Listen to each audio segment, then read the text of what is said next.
ఇక breaking news చూస్తున్నాం. ఈ ఫార్ములా కార్ రేస్ నిధుల మళ్లింపులో కేటీఆర్ చిక్కుల్లో పట్టారు. విచారణ కోరుతూ సీఎస్ శాంతకుమారి ఏసీబీకి లేఖ రాశారు. ఈ ఫార్ములా రేసులో నిధుల దుర్వినియోగంపై విచారణ కోరుతూ లేఖ గవర్నర్ ఇచ్చిన అనుమతి లేఖను ఏసీబీకి జత చేసి పంపించారు.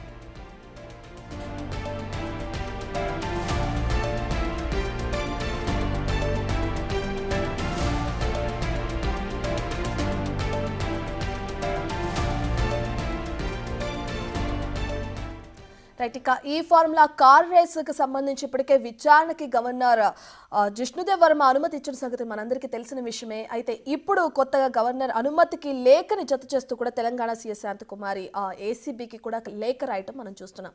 దీనికి సంబంధించిన పూర్తి డీటెయిల్స్ అందించడానికి మా అసోసియేట్ ఇన్పుట్ ఎడిటర్ నగేష్ అందుబాటులో ఉన్నారు. రైట్ నగేష్, ఇప్పటికే మనం చూస్తున్నాం శాంతకుమారి కూడా ఒక లేఖ జత చేసి విచారణని ముమ్మరం చేయమన్నట్లు కూడా మనం చూస్తున్నాం. అయితే ఈ లేఖలో ఎటువంటి అంశాలని పేర్కొనడం జరిగింది?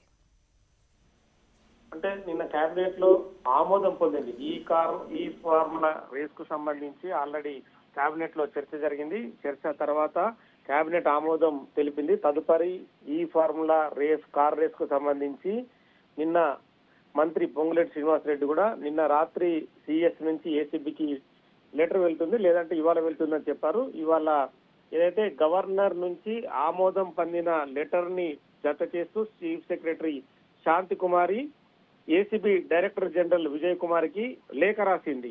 విచారణకు ప్రభుత్వం అంటే కేబినెట్ ఆమోదం తెలిపిన తీర్మానం కాపీని జత చేస్తూ, అలాగే గవర్నర్ నుంచి అనుమతి పొందిన లెటర్ ని అందులో రెండు కూడా వాటిని జోడీ చేస్తూ శాంతికుమార్ తో ఒక లెటర్ పంపించింటే ప్రభుత్వం కేబినెట్ తీసుకుంది. గవర్నర్ కూడా ఆమోదం పొందిన లెటర్ ఇంతో చేయబట్టి ఈ కేసు ఏసీ ముందుకు వెళ్ళాలి. అవినీతి నిరోధకాలు కేసులో ముందుకు ఇన్వెస్ట్ పట్టాలి.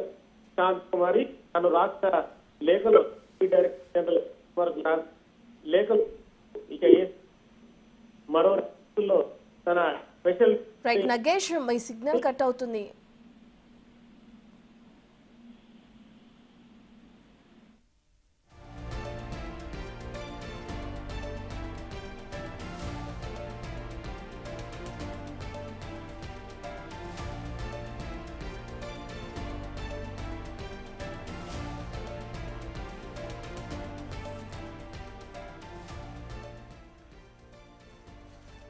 రైట్ నగేష్, ఇప్పటికే చూసుకుంటే మీరు చెప్పినట్లుగానే ఒక లేఖను విడుదల చేశారు శాంతకుమారి. అయితే ఇందులో ఎటువంటి అంశాలను పొందుపరచడం జరిగింది ఒకసారి క్లియర్ గా ఎక్స్ప్లెయిన్ చేస్తారా? అంటే రెండు లేఖలను సిఎస్ శాంతికుమారి తన లేఖ ద్వారా జతపరిచారన్నట్టుగా తెలుస్తుంది.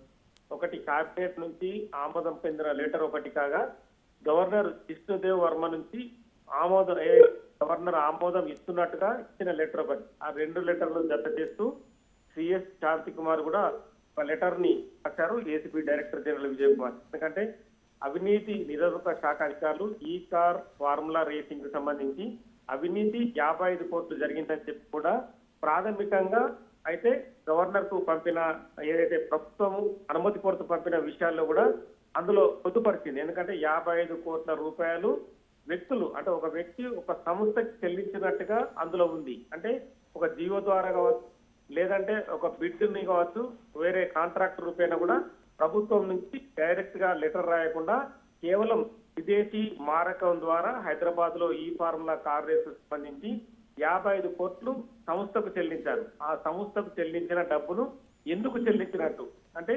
ప్రభుత్వ ధనం ప్రజాధనాన్ని వృధా చేయడం అని చెప్పి కాంగ్రెస్ ప్రభుత్వం భావిస్తుంది. ఈ క్రమంలోనే విచారణకు ఆదేశిస్తూ నిర్ణయం తీసుకుంది. ఎందుకంటే ఇందులో అరవింద్ కుమార్ అప్పటి మున్సిపల్ అడ్మినిస్ట్రేషన్ డిపార్ట్మెంట్ లో ప్రిన్సిపల్ సెక్రటరీగా ఉన్నారు. అరవింద్ కుమార్ తో పాటు మరో 3 అధికారులు కూడా ఈ వ్యవహారంలో పాల్పంచుకున్నట్టుగా తెలుస్తుంది. అంటే నిధులు విదేశీ మారకం ద్వారా ఎందుకు చెల్లించినట్టు అంటే బయటి దేశాలకు డబ్బులు పంపించి మళ్ళీ బ్యాక్ వాటిని తీసుకుని ఆ సంస్థకి ఎందుకు చెల్లించినట్టు అంటే ఎవరికి తెలియకుండా డబ్బులు అనేటివి తీసుకున్నారా అంటే ఇందులో ఎవరి కమిషన్ ఎంత, ఎవరికి ఏ డబ్బులు ముట్టాయన్న విచారణ జరగడం. సో ఈ లెటర్ ఏసీబీ అధికారులకు రేపు ఉదయం తన టీములు ఏర్పాటు చేసుకుని దీనికి సంబంధించిన దర్యాప్తుని విచారణను కూడా మరింత ముమ్మరం చేయనున్నారు. Right, thank you Nagesh.